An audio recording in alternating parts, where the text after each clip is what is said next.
Ada yang lagi bingung mau ngabisin duit THR buat beli HP baru di harga 6 juta? Dan pilihan terbaik untuk saat ini jelas ada di dua HP yang akan saya reviewin kali ini, yaitu Samsung Galaxy A55 dan Vivo V30 5G. Kalau bagian kamera, kedua HP ini jelas sudah nggak usah ditanya.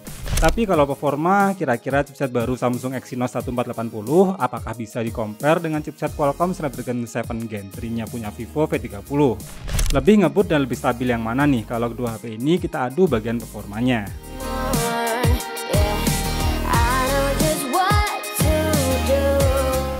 Sebelum bahas hasil benchmarknya, berikut adalah spesifikasi dari kedua HP ini. Di mana untuk varian RAM dan ROM-nya sama-sama di 8/256 GB. Dan kedua HP ini juga sudah sama-sama menjalankan Android versi 14, yang untuk Galaxy A55 pakai One UI versi 6, sedangkan V30 pakai VantageOS versi 14. Pengetesan Antutu versi 10, skor dari Vivo V30 bisa mencapai hampir 800.000, sedangkan A55 sedikit lebih rendah di 730 ribuan. Tapi kalau untuk storage testnya, A55 sedikit lebih cepat nih dengan 64 ribuan, sedangkan V30 hanya 45 ribuan. Bahkan untuk Geekbench 6 testnya, baik single maupun multicore, A55 lebih tinggi ya dibanding V30. Tapi kalau untuk pengetesan 3D Mark di mode Extreme Stress Test, kali ini V30 lebih stabil dan overall skornya lebih tinggi.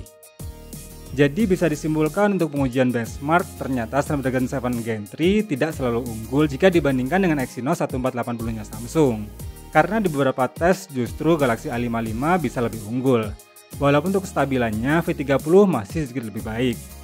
Lanjut untuk komparasi performanya ketika menjalankan beberapa game SD yang sudah kita siapkan. Untuk menjalankan game PUBG Mobile, ternyata Galaxy A55 baru bisa dapetin settingan rata kanan HDR Ultra. Sedangkan V30 bisa mentok di Ultra HDR dengan settingan grafisnya.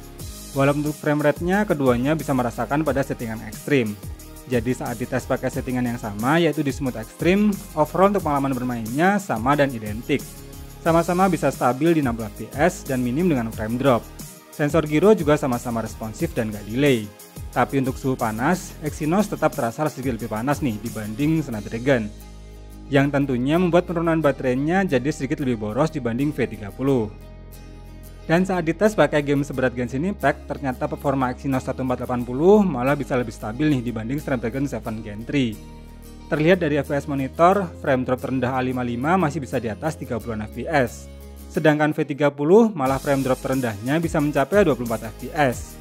Walaupun untuk rata-rata fps-nya masih lebih baik di V30, tapi kalau yang lebih suka bermain lebih smooth, maka A55 malah terasa lebih nyaman.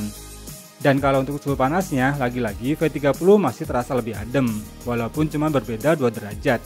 Tapi yang jadi masalah adalah material frame di A55, bikin panasnya makin terasa nih di genggaman tangan. Game selanjutnya kita tes pakai game balap mobil bertipe open world, yaitu Car X Street.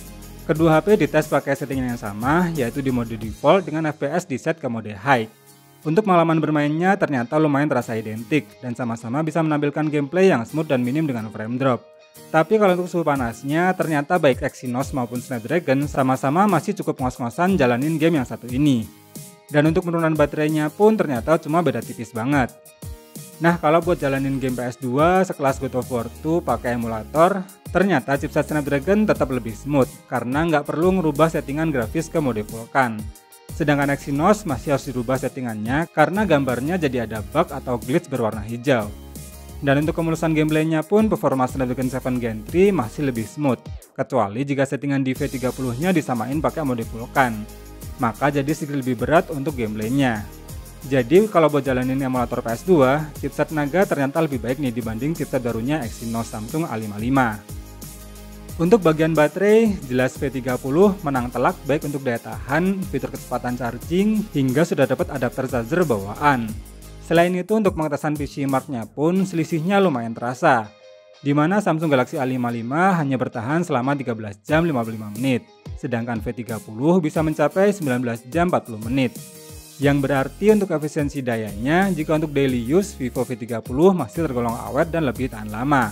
Tapi kalau untuk kebutuhan berat atau seperti buat ngegame tadi, kurang lebih kawetan baterainya cuma beda tipis. Kesimpulannya untuk Samsung Exynos 1480 memang terasa lebih baik ya dan terasa upgrade jika dibanding chipset Exynos versi midrange pendahulunya.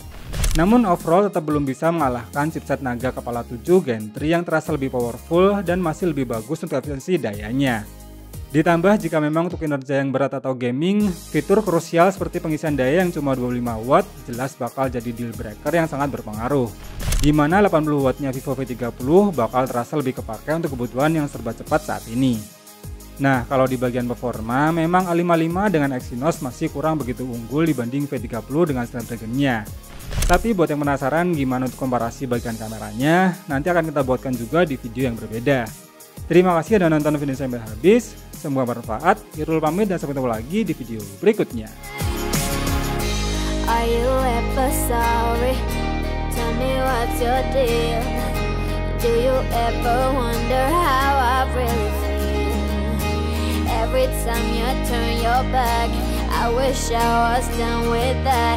Many times I try to start